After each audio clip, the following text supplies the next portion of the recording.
তো এখন যাচ্ছি শ্রীমঙ্গল, আমাদের রিসোর্ট ঠিক করা আছে। বাস স্টেশনে যাবো, দেন আমাদেরকে আমাদের গাড়ি পিক আপ করতে আসবে।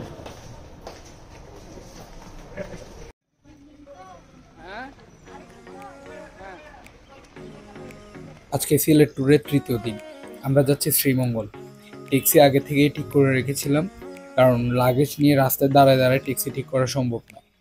সো নিচে নামতে লাগেজটা ভাইয়াকে বললাম একটু যাতে গাড়িতে তুলে দেয়, কারণ লাগেজটা অনেক বেশি ভারী ছিল। এখন আমরা চলে যাচ্ছি বাস স্টেশনে। শেষবারের মতো সিলেট শহরটাকে দেখে যাচ্ছি। সত্যি বলতে বাংলাদেশের প্রকৃতির রানী সিলেট শহর। এখন চলে আসছি বাস স্টেশনে। এখান থেকে মূলত শ্রীমঙ্গলের জন্য গাড়ি ছাড়া হয়। সিলেট থেকে শ্রীমঙ্গলের বাস ভাড়া হচ্ছে জনপ্রতি 130 টাকা। সময় লাগবে 2 থেকে 2.5 ঘন্টার মতো।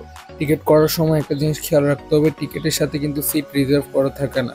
যে আগে আসবে সেই ভালো সিট পাবে। গাড়িতে উঠতেই ঝিরে ঝিরে বৃষ্টি শুরু হলো আবার।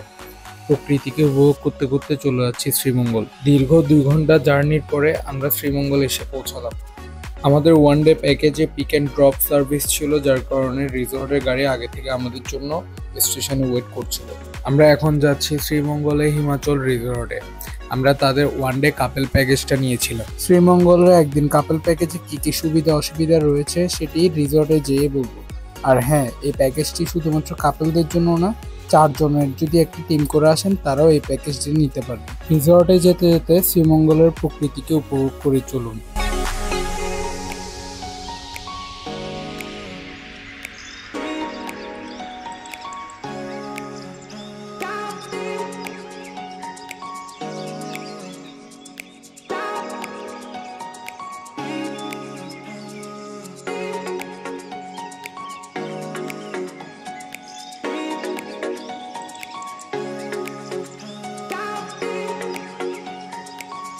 লোকালয় থেকে দূরে অনেকটা নিরিবিলি পরিবেশে অবস্থিত এই রিসর্টটি।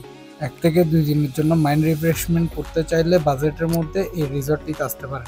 রিসর্টটির আমাদের একদিনের ভাড়া পড়ে 4600 টাকা। অতএব জনপ্রতি 300 টাকা করে, দুজনের 4600 টাকা। এবং এই ওয়ান ডে প্যাকেজের মধ্যে যা যা থাকছে সেটি হলো বাস স্টেশন অথবা রেলওয়ে স্টেশনে পিক অ্যান্ড ড্রপ সার্ভিস, তারপর 3 বেলার খাবার, দুপুর, রাত, পরদিন সকালবেলা। আর থাকছে শ্রীমঙ্গলের প্রতিটি ট্যুরিস্ট এরিয়া ঘুরে দেখাবে তাদের নিজস্ব ট্যাক্সি বা জিপ দিয়ে। আমরা নিজেরাও এই রিসর্ট সম্পর্কে জানি একজন ট্রাভেল ইউটিউবারের মাধ্যমে। জানার পর তাদেরকে কল করে রুম বুক করি, এবং রুম বুক করার সময় অর্ধেক পেমেন্ট আগেই দিয়ে দিতে হয়। আমাদের রুমটা পড়ছে হচ্ছে দোতলার মধ্যে। আমরা সিঁড়ি দিয়ে এখন উঠে দোতলায় যাব।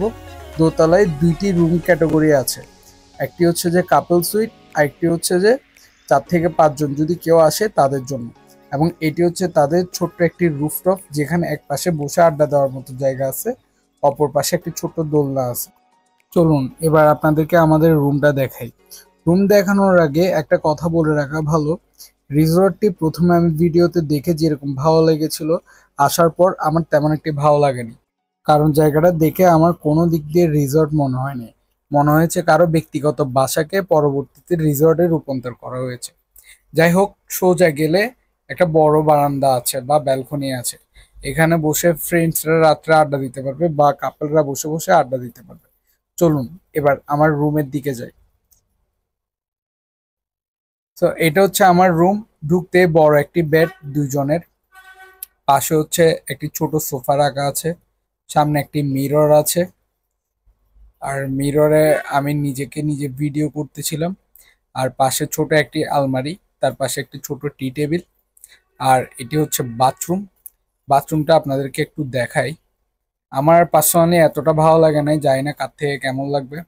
বাথরুমটা দেখতে অ্যাজ ইউজুয়াল একটা ফ্যামিলি বাসার বাথরুমের মতো, স্পেশাল কোনো কিছুই নেই। যাই হোক, এ হচ্ছে আমি। আর এ হচ্ছে পুরোটা রুম ট্যুর তো আপনাদেরকে দিছি। আপনারা কমেন্টে জানাবেন কেমন ভালো লাগছে, কেমন ভালো লাগে নাই। সো এখন যাচ্ছি আমরা লাঞ্চ করতে। তাদের ডাইনিং রুমটা দেখে আমার কোনোভাবে মনে হয় না আমি একটা রিসর্টে এসেছি। আমার মনে হইতেছে আমি কারো বাসায় মেহমান বা নিজের ঘরের মধ্যে খাওয়া দাওয়া করতেছি। তো এটাই হিসাবে বলা যায় যে একদম পরিবারের একটি পরিবেশ এই জায়গাটি। আর এখানে আমাদেরকে সার্ভ করা হয়েছে মুরগির মাংস। 5 পিস মুরগির মাংস এখানে দেওয়া হয়েছে। সবজি দেওয়া আছে, ভাত দেওয়া আছে, 2 পিস আলু ভর্তা, সালাদ এবং ডাল। আর খাওয়ার কিন্তু যথেষ্ট ভালো ছিল। তাদের রিসর্টের চারপাশে পরিবেশ দেখে আমার মনে হয়েছিল এখানে কাপল থেকে বেশি ফ্রেন্ডরা আসলে ভালো একটি সময় পার করতে পারবে। আর এখানে একটি ছোট দোলনা রাখা আছে, আমি এখানে বুঝতে বুঝতে আপনাদের সাথে কিছু কথা শেয়ার করি। আমরা শ্রীমঙ্গল পৌঁছে সকাল 12টা বাজে। 12:30টার মধ্যে রিসর্টে চেক ইন করি এবং 2টা বাজে তারা আমাদেরকে লাঞ্চ দেয়। আর 3টা বাজে তাদের ট্যাক্সি আসে আমাদেরকে শ্রীমঙ্গলের ট্যুরিস্ট এরিয়াগুলোতে ঘুরতে নিয়ে যাওয়ার জন্য। শ্রীমঙ্গলে ঘোরার মতো 4 থেকে 5টি ট্যুরিস্ট স্পট আছে, যেখানে একটি থেকে আরেকটির দূরত্ব বেশ ভালোই।